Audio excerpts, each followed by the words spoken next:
Alofa family and friends, and welcome back to another episode of I Am Me with AMP. But for this week, I thought I would just dive into gratitude and just make a massive shout out to everybody that has come through onto this platform and spoken into their life journey, into what they're currently doing.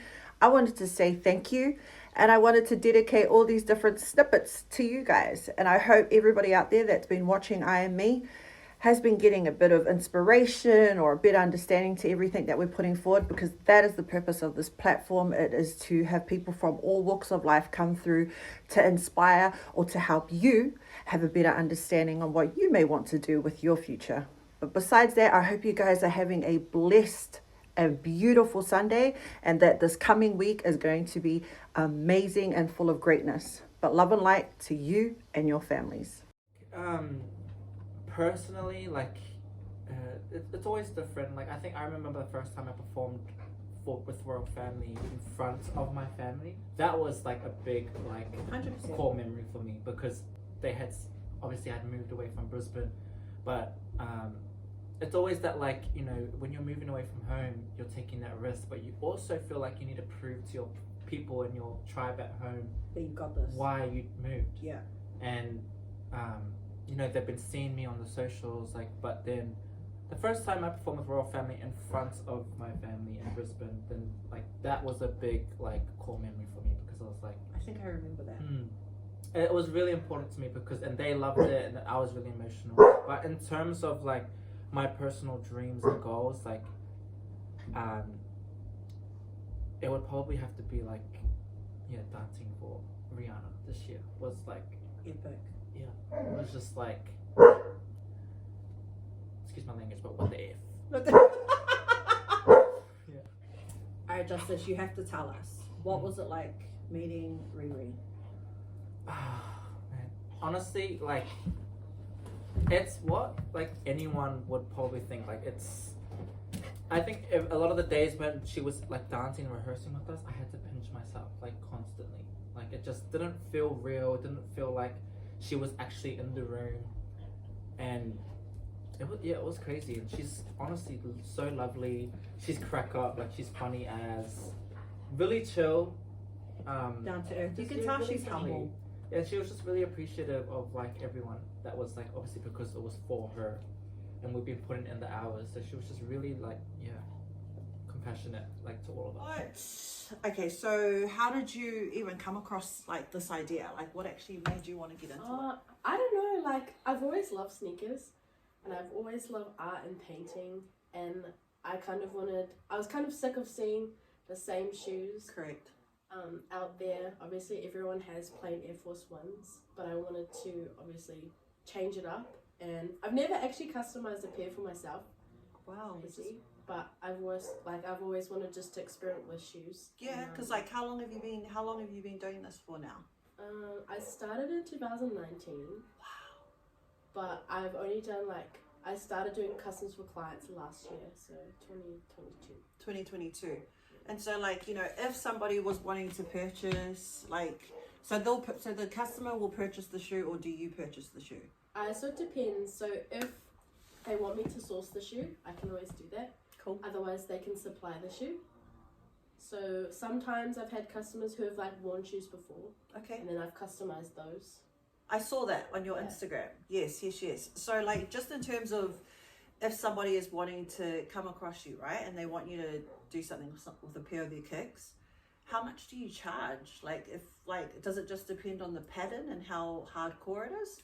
Yeah, I think basically I base the quote on how much of the shoe I'll paint, and if it's a portrait or just color blocking or just doing patterns. So how much is this one here? How much would that one be if someone was to come through and ask you to paint that exact replica on a shoe? Probably $340, all right. $350. Which makes sense, because the amount of time that goes into it. How long did that take you to make?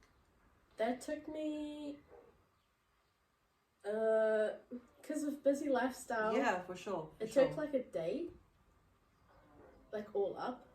If I was 24 hours, but all in bits and pieces. Do you sketch out what you're gonna do first, or do you just go for it? So usually if a client comes with me for an idea, or comes with me with an idea, I'll sketch out something, or I'll ask them for like inspiration of what they like, and then I'll form something. But usually the clients are happy and they like trust me with what they're thinking of. Yeah, absolutely. Because then, they would have looked at your work and that's Yeah. why they would have come to you. Yeah. But that is crazy. That's actually a really beautiful talent that you have. And so, like, you know, you can do anything, not like from island patterns to portraits to just whatever anybody wants. Yeah, and I try my best to like make things work. That's so cool. Yeah.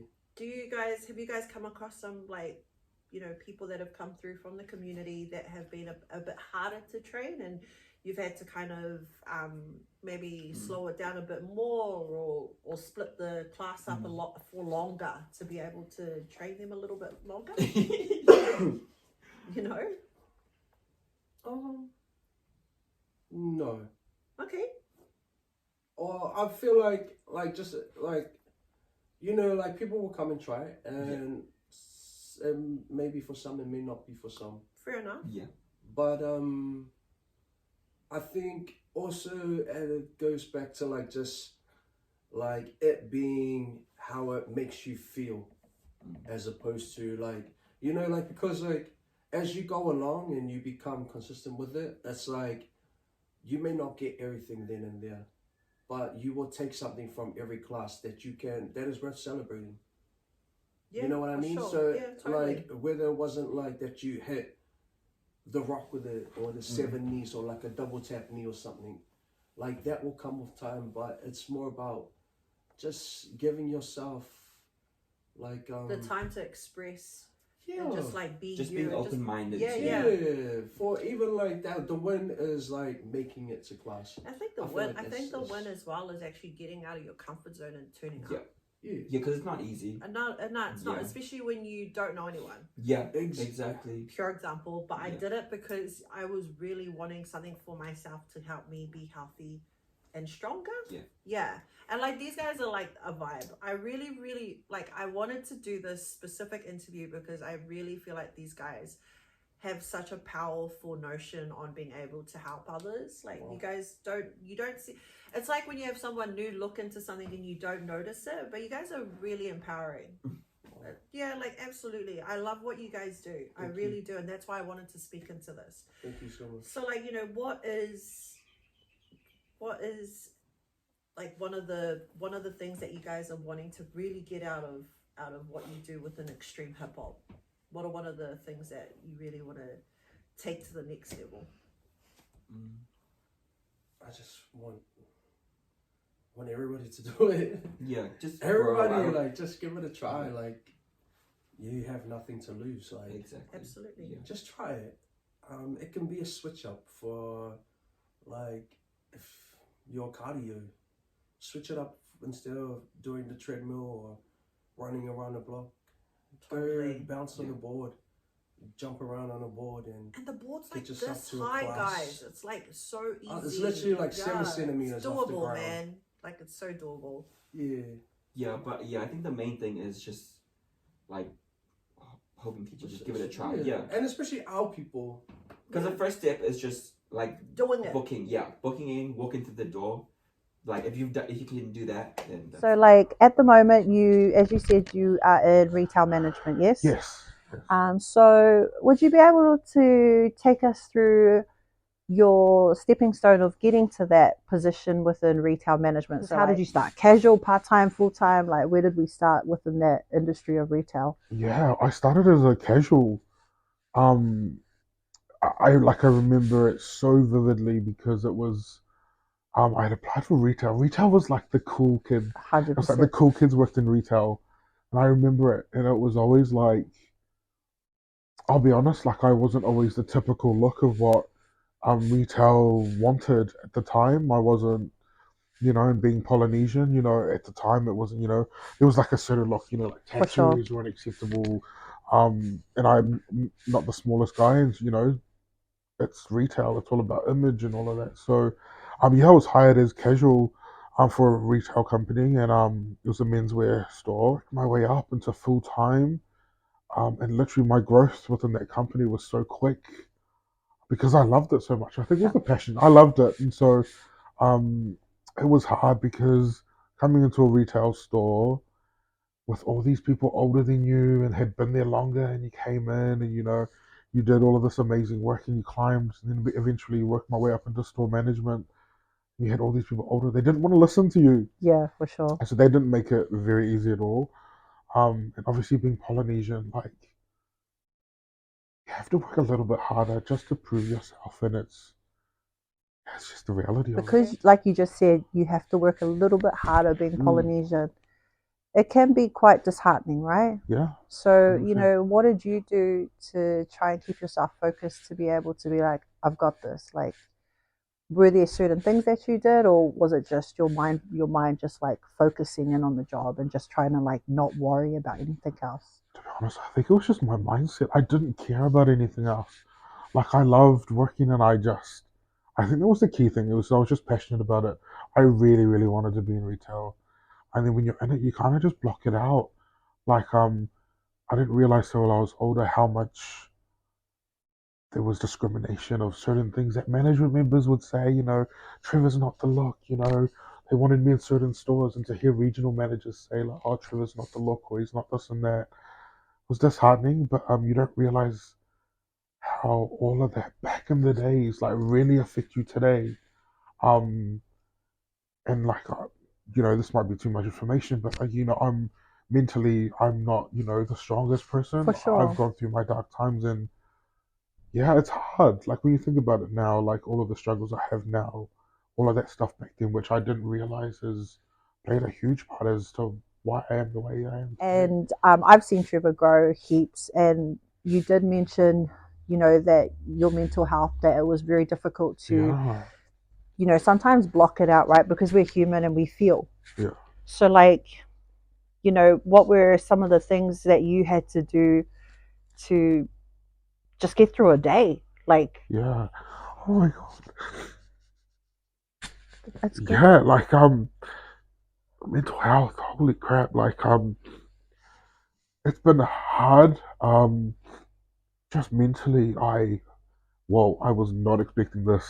Um but like it's a real thing. Like back in the days, mental health wasn't really it was taboo. It wasn't spoken No, about. yeah, especially in the Polynesian, it's all about like get over it. Like And just you're a man, you need to be hard. Like, 100%. we don't feel. 100%. And so now that it's been spoken about, it's helped me a lot. But um like for a retail company, I went through some of my darkest times where I would bawl my eyes out going driving to work, and then just get to work, wipe my tears, get in front of like maybe 30, 40 staff members and act like nothing happened.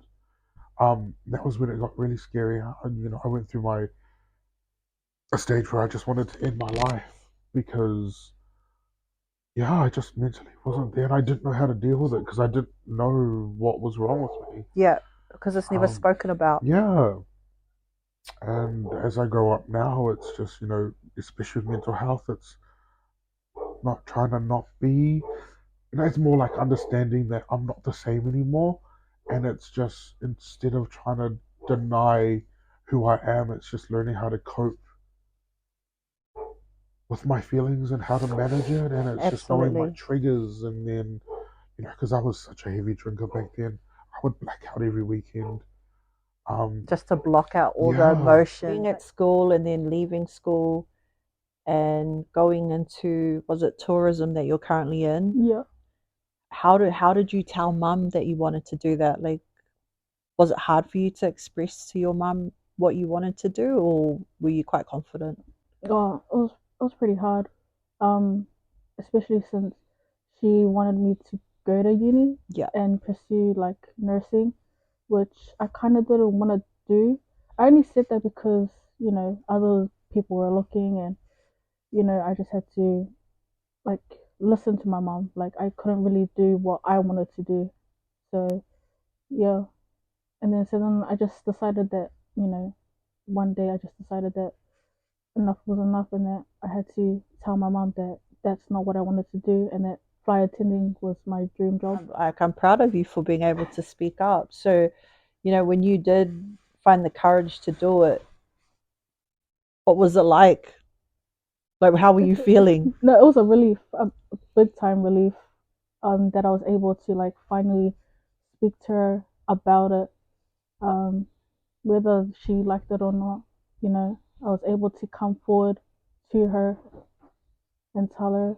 So, Zach, take us back to when you were in high school. What were the certain things that you had to do to get yourself to being head boy of Mount Ruskell Grammar?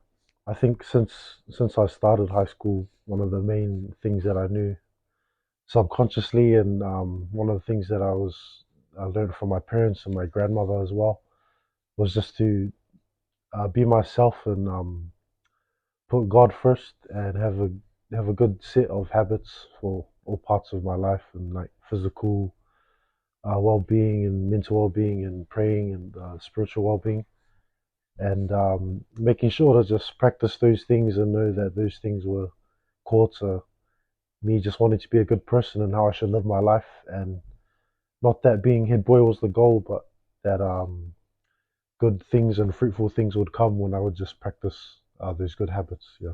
Beautiful. Going, finishing college, right, and going into university. What are you currently studying?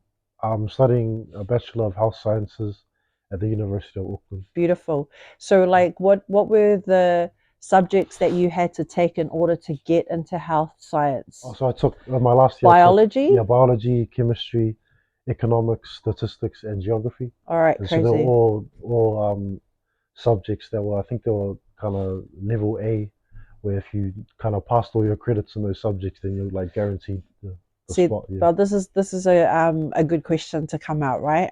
So you said there had to be a certain, what is it called again? A rank score. A rank Yeah. score. Okay. So is that where you have to make sure during NCA, you know, is it more year 12 or year 13 with the Year 12 for year 12 for the kind of early offers, yeah. and then year 13 you really have to double down and make sure you get the credits to ensure that you have, like, by the end of the year, the rank score. What did you put in place to make sure that your studies were consistent in terms of passing and things like that? And even though I was head boy, I had to make sure that I'd stay after class and ask the questions that I needed to. And I remember sometimes I had to spend a couple of lunch times with my teachers because I guess it was sometimes a bit overwhelming and I had to catch up a bit on some content, but kind of doing those little things or going the extra mile. Yeah, that for really sure. helped me, push me over the edge. Yeah. And like that's where I feel like a lot of kids at school don't do right, is they don't ask questions because they feel like, oh, they might look dumb or they might look stupid. But I feel like the point of school is that you have teachers there to be able to ask those questions and have those conversations, right? And so that's why it's so important to always make sure that you're aware of your studies, that you're always, you know, raising your hand and asking those questions. And like you said, you would stay behind and have those like conversations with your teachers. I think it's such a great thing that we have like school teachers that are willing to stay behind. Like if you're at college right now, if you're going into that scene, like it's so important that you ask questions and you don't be shy, and that, you know, you raise your hand. And if you're too shy to raise it during class, speak to your teachers after school, to exactly what Zach's done, right? What do you think is, what would you say is one of the best things that you've learnt from being in retail? Oh, best things I've learned. Or just something that you like one of the things that you really like enjoy? I think I really enjoy seeing my team like grow in themselves. Love that. I think I'm the kind of manager that doesn't push them to be like a certain way. It's always like, okay, where are you at? What is your next step, or what is your next goal? Or like, what are you interested in doing in this space? So like progression. Yeah. Yeah. It can be like, oh, like I think I remember some of them being like, I just want to learn how to VM. I'm like, okay, it doesn't have to be a management VM role. equals visual merchandising. Or I want to learn how to use the tills. Tills is pause point of sale where we take your money. Yeah, where we process all when you pay us. process all the sales. Yeah, or Yeah. like they want to learn just little things. Like it doesn't have to be a huge thing. Yeah. And it's like to Well- them, it's like a great accomplishment. and Well, that's stuff. the thing. Like a lot of the time, we have a lot of uni students that come through in Or retail. even younger people, like Yeah. 16, 17 Like year olds. school kids, and it's such a great stepping stone. Retail, Mm. it really does teach you work ethic and Even life lessons. yeah, I would 100%, say. and like time management, And working with other people of different types of personalities and characters. cultures. Yeah. It's such a variety of cultures. I know. Like you learn something new every day, I feel. Like even if it's about like your teammate or like a customer or Yeah. like anything. And And actually, to be honest, in retail, you don't know who you'll meet and who would walk into your store. Hi family and friends, I hope you guys enjoyed all the different snippets from I Am Me with AMP.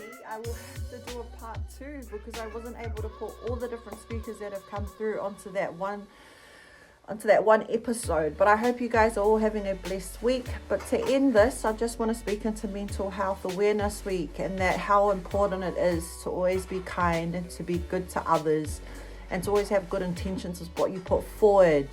There are a couple of things within some of the episodes that does speak into mental health. So, you know, always remember that every day is like a different season and that you're not going to always feel that way. But, you know, you are loved, you are deserving, and that, you know, you can get through this. I wish everybody a fantastic week ahead and a whole lot of love and light to you and your family. But everybody take care and remember, you will get through this.